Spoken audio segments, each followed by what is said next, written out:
Good afternoon, morning, evening, ladies and gentlemen. We are here at the dramatic reading of Rainbow Boys by Disco Rave Girls, 4 girls with too much time on their hands.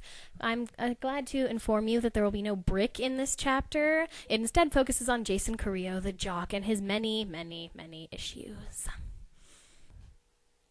Jason Carrillo walked around the block a third time, working up his courage to go into the brownstone. When he finally stepped off the curb to cross the street, a car swerved past him, blaring its horn. Jason leapt back and caught his breath. Shit! All he needed was to get hit and end up in the emergency room. His parents would discover he had lied about going to the park to shoot baskets. He shielded his eyes from the warm afternoon sun and watched a group of teenagers enter the building. He glanced at his watch. If he walked in late, maybe nobody would notice him. Then again, everyone might notice him. Maybe he shouldn't go in at all. He'd read about the group for teens in his school newspaper the previous spring. He tore out the phone number and carried it in his wallet for weeks.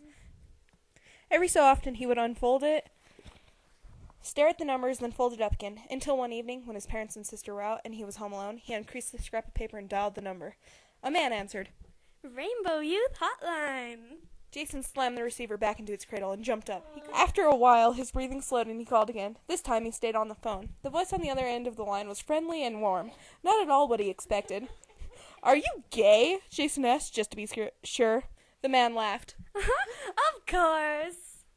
Jason never imagined that someone could be gay and laugh about it. He asked questions for more than an hour and phoned the hotline 3 more times during the summer, speaking with different men and women. Each of them invited him to a Saturday meeting. No way, he thought. He wasn't about to sit in a room full of queers. He pictured them all looking like the school fag, Nelson Glassman, or Nelly, as everyone called him. Even though a lot of people liked him, Jason couldn't stand the freak. His million earrings, his snapping fingers, his weird haircuts. Why didn't he just announce that he was a homo over the school loudspeaker? No, Jason was not like Nelson. That was for sure. He had a girlfriend. They'd gone out for 2 years since they were sophomores. He loved Deborah. He'd given her a ring. They had sex. How could he possibly be gay? He remembered the first night he borrowed his best friend Corey's van, and he and Deborah drove to a secluded lane by the golf course.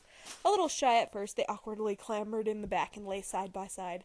The sweat poured off of him as he wondered, will I be able to go through with it? When Deborah slid her hand beneath the elastic underwear, he panicked. Are you sure you want to do this? His voice squeaked. I mean, what if you get pregnant? From her jeans pocket, she pulled a condom. Her heart raced, as much from fear as from excitement. Excitement won out. That night he made it with her, a girl. Homos couldn't do that, ergo, he couldn't be a homo. Ever since, he and Deborah had been inseparable. Every day at school, they ate lunch together. At basketball practice, she watched him from the bleachers, twirling the ring he gave her on her necklace. I cannot read this. I cannot read this. Intermission. Each evening they talked on the phone. Weekends they went to movies. Sometimes they borrowed Corey's van. Other times they made love in her parents' basement rec room. So why did he continue to have those dreams of naked men? Dreams so intense they woke him in his sweat and left him terrified his dad might find out.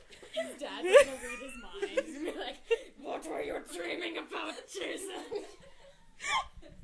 So why did he continue? On that night he lay awake, trying to make sense of his feelings. Maybe it had to do with what happened to him that time with Tommy and how his dad had caught them. But that had been years ago when he was 10. He'd turn 18. He'd turn 18 in a few months.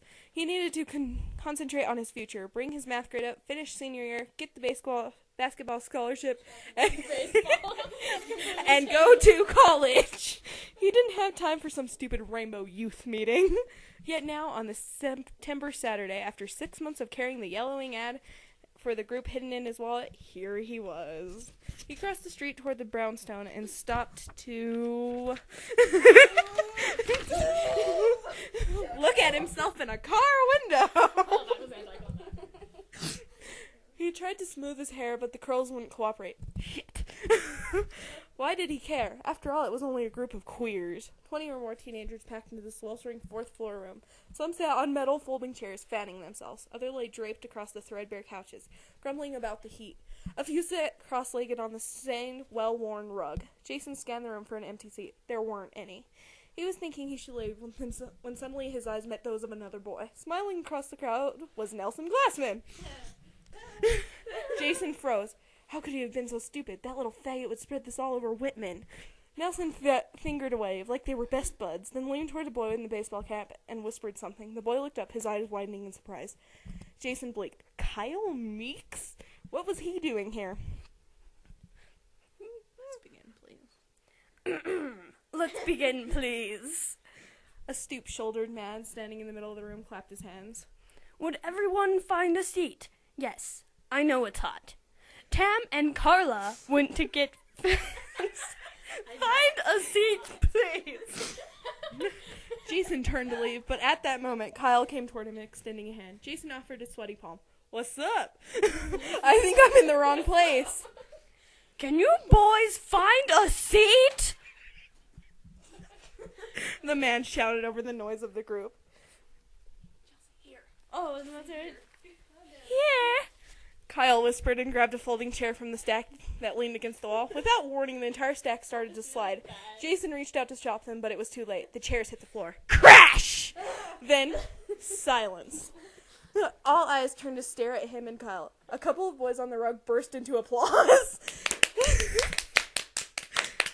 The rest of the group followed with hoots and whistles. No, Jason... I'm not hooting.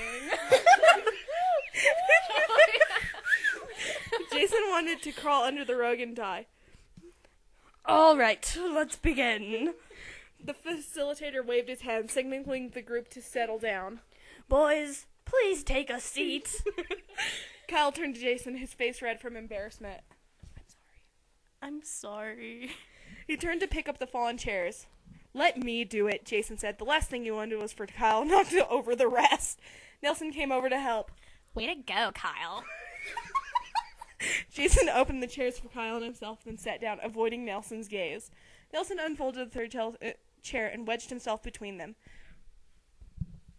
Well, hello, Jason. Imagine seeing your hair. Jason had never spoken to Nelson during their 3 years at Whitman. He wasn't about to start now, but Nelson was relentless. Of course, I always suspected. That was too much. Jason turned in, but the facilitator had clapped his hands again, and Nelson looked away, smiling, letting his words hang. My name's Archie. I'm today's facilitator. Let's go around the room and introduce ourselves by first name.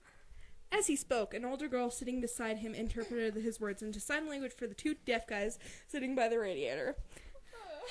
If this is your first time here, The facilitator continued.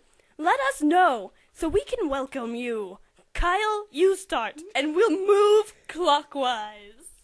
Jason slid down in his chair, furious. The phone volunteers hadn't mentioned introduction.